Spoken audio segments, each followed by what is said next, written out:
एक छोटे से गांव में, जहां मिट्टी के घर और टूटी छतें थीं, वहीं जन्म हुआ रामू का। पिता दिहाड़ी मजदूर, माँ बीमारी से जूझती हुई। कई रातें ऐसी थीं जब चूल्हा नहीं जला और पेट की आग आंसुओं से बुझाई गई। गरीबी ने रामू को बचपन में ही बड़ा कर दिया। रामू का सपना छोटा नहीं था, वह पढ़ना चाहता था, लेकिन सपनों की कीमत गरीब के लिए सबसे ज्यादा होती है।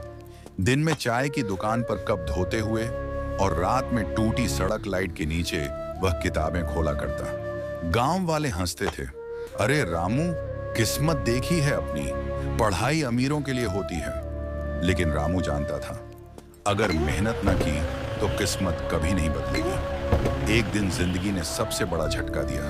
पिता अब इस दुनिया में नहीं रहे। घर में मातम था और जिम्मेदारियों का पहाड़ रामू के कंधों पर आ गिरा। माँ ने कहा, बेटा अब पढ़ाई छोड़ दे।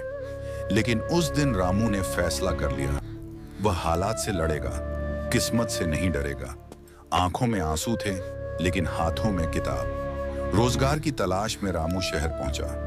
एक सेठ ने बड़े सपने दिखाए, नौकरी, पैसा, इज्जत। लेकिन सच बहुत कड़वा था। महीनों की मेहनत के बाद उसे बिना पैसे दिए सड़क पर निकाल दिया गया।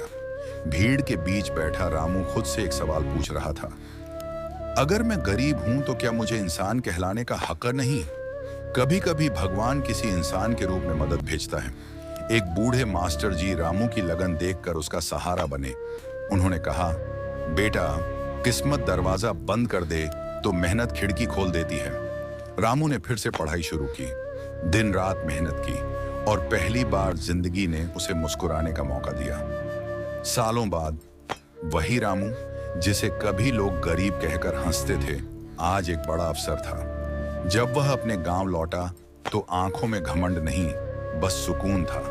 उसने गरीब बच्चों के लिए एक स्कूल बनवाया और कहा, गरीबी किस्मत हो सकती है, लेकिन हार मान लेना चुनाव होता है।